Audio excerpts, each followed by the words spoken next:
Mesdames, Messieurs, mes chers amis, je voulais tout d'abord remercier l'organisateur de cette cérémonie et merci aussi au directeur de cette institution, Stéphanie d'entreprise, d'avoir organisé cet espace pour les avoir de rencontres autour de notre biographie. Je suis médecin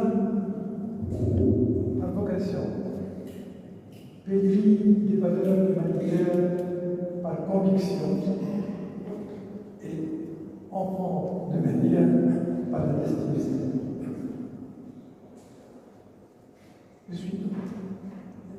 Mon histoire n'est pas certainement unique dans son genre, je le sais, et même le fait de savoir ne m'a jamais consolé.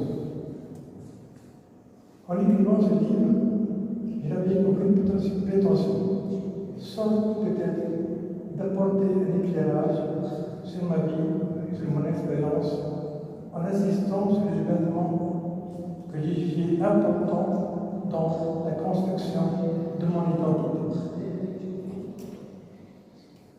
Je ne m'attarderai pas sur la première partie de cette biographie, car les faits qui sont relatés m'épeuvent toujours et je préfère éviter de les citer et vous épargner certains souvenirs douloureux pour nous tous. Je pense que vous avez compris et je vous remercie. Mesdames, Messieurs, mes chers amis, j'ai choisi plutôt de parler de la seconde partie de notre biographie.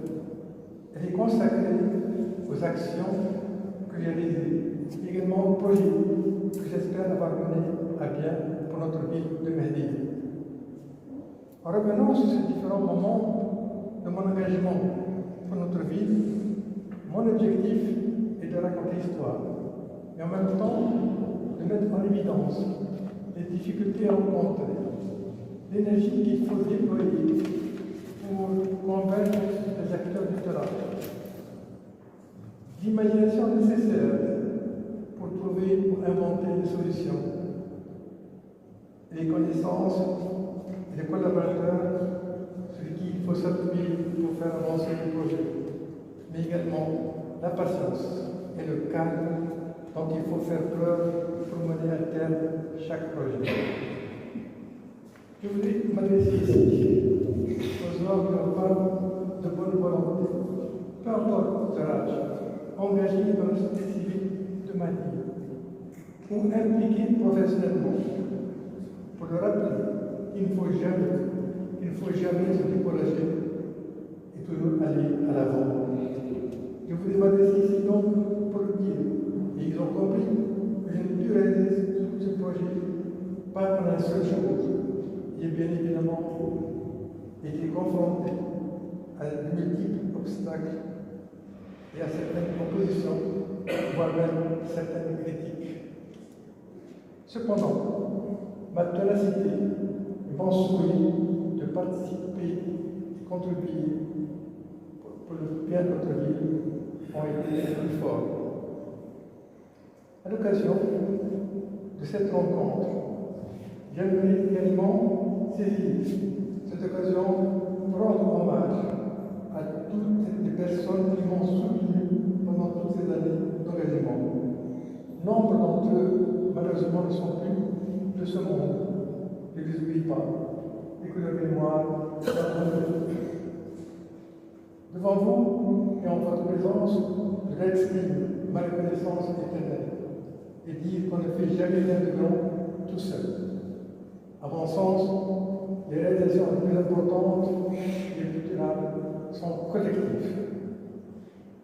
À présent, je souhaiterais rapidement évoquer les grandes actions que j'ai menées dans ma vie dans la 4 décennies 1985-2022.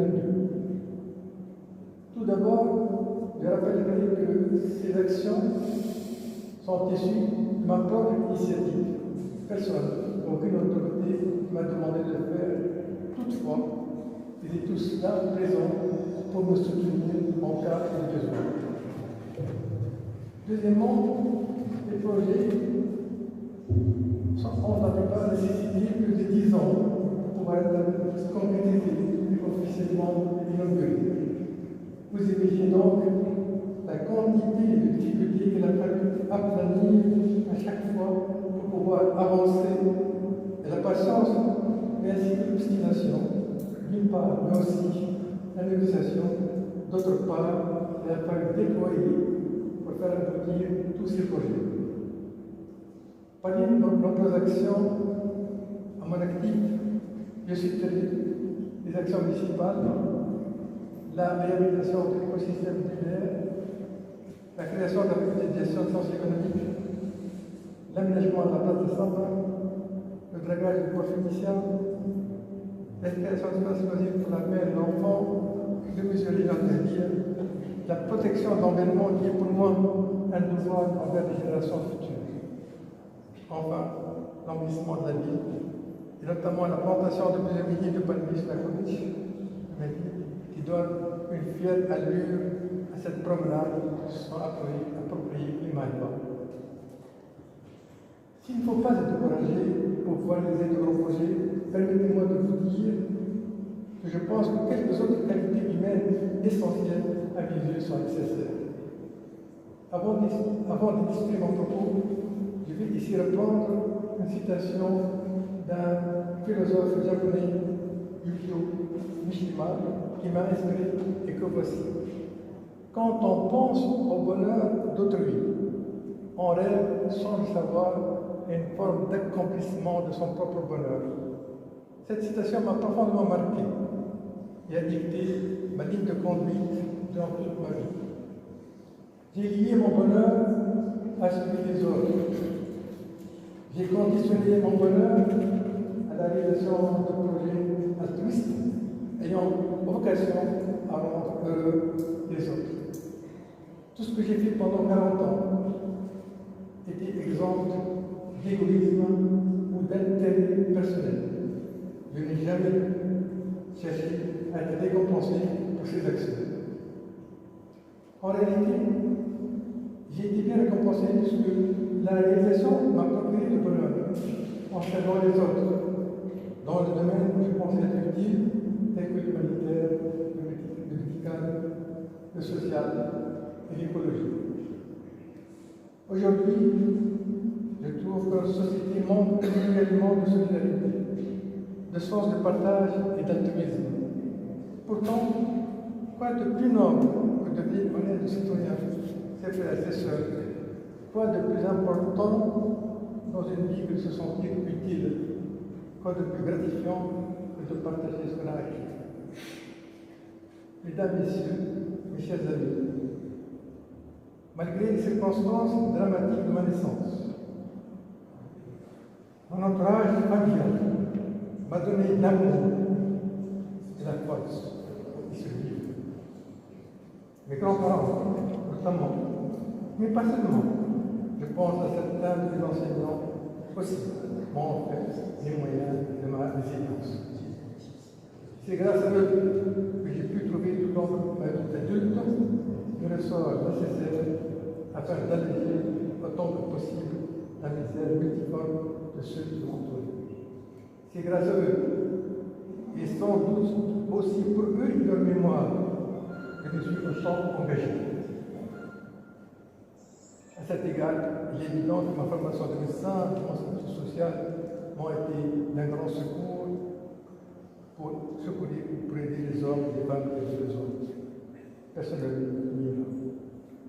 Mais en agissant ainsi, je n'étais pas en quête d'approbation ou de reconnaissance sociale. Être anonyme me va. Le plus important, à mes yeux, sont l'empathie, la compréhension de l'autre et la solidarité, qui constituent même pour moi l'essence de la vie. Pour moi, la satisfaction d'œuvrer pour mon pays, pour ma ville, mes concitoyens, valent tout l'or du monde. Toutefois, aujourd'hui, je dois quand même dire combien je suis fier de ce que j'ai accompli. Ma vie a été pleine, j'espère, de la trace de mon existence sur Terre, mais surtout, mon souvenir dans l'esprit des gens la mémoire de ma vie sont bons et durables. Vous le savez, mais je vous le redis, les Mador vous appartenez à ma grande famille. En lisant cet ouvrage que j'ai eu plaisir à écrire, vous découvrirez certainement des aspects que vous ne connaissez pas de ma vie et de mes engagements. Je souhaite que cette lecture éveille des consciences, qu'elle suscite une vocation, et si les jeunes ici présents retiennent les quelques messages que je viens de l'adresser, qu'ils reprennent le flambeau et assurent la relève dans le même esprit, alors réellement, je serai encore plus heureux. Je vous remercie.